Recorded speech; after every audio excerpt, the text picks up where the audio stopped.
તો બીજી તરફ ઇન્ડિયન અમેરિકન કમ્યુનિટી માટે જ્યોર્જિયાથી એક બહુ જ ગર્વ અને ઐતિહાસિક સમાચાર છે.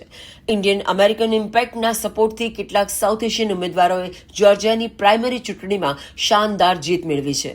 આમાં સૌથી મોટું નામ જ્યોત સિંઘનું છે, જેમણે સ્ટેટ હાઉસ ડિસ્ટ્રિક્ટ 97થી જીતીને જ્યોર્જિયાના ઇતિહાસમાં પહેલીવાર એક ભારતીય મૂળના શીખ ઇલેક્ટેડ ઓફિશિયલ બનવાનો રસ્તો સાફ કરી દીધો છે.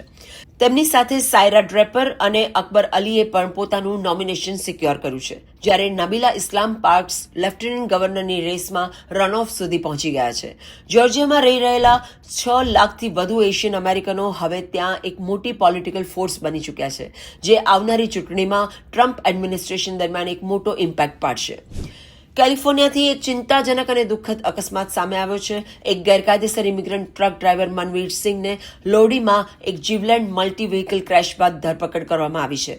આ ભયાનક અકસ્માતમાં 2 નિર્દોષ લોકોના ઘટના સ્થળે જ મોત નીપજ્યા હતા. કેલિફોર્નિયા હાઈવે પેટ્રોલના જણાવ્યા અનુસાર મનવીરની 18 વ્હીલર ટ્રક રોડ પરથી સ્લીપ થઈને ગાર્ડરેલ્સ સાથે અથડાઈ ગઈ અને પછી બીજી 3 ગાડીઓ અંદરોઅંદર ભટકાઈ ગઈ.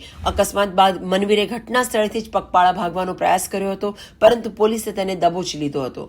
ડિપાર્ટમેન્ટ ઓફ હોમલેન્ડ સિક્યોરિટીના રિપોર્ટ અનુસાર મનવીર 2023માં એરિઝોના બોર્ડરના રસ્તેથી યુએસમાં ગેરકાયદેસર રીતે દાખલ થયો હતો. ડિપાર્ટમેન્ટ ઓફ હોમલેન્ડ સિક્યોરિટીએ આના ઉપર ગુસ્સો વ્યક્ત કરતા કહ્યું કે આવા ગેરકાયદેસર કમર્શિયલ ડ્રાઈવરોને યોગ્ય અંગ્રેજી અને ટ્રેનિંગ વિના હેવી ટ્રક ચલાવવા દેવી એ પબ્લિક સેફટી માટે બહુ મોટો ખતરો છે.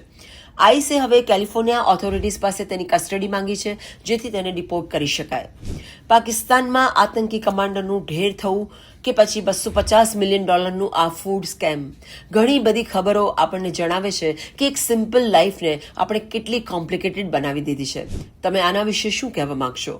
કમેન્ટ્સમાં જણાવો અને હેડલાઇન્સ વિથ ગાયત્રીના દરેક વિડીયો અપડેટ માટે ફોલો બટન દબાવો.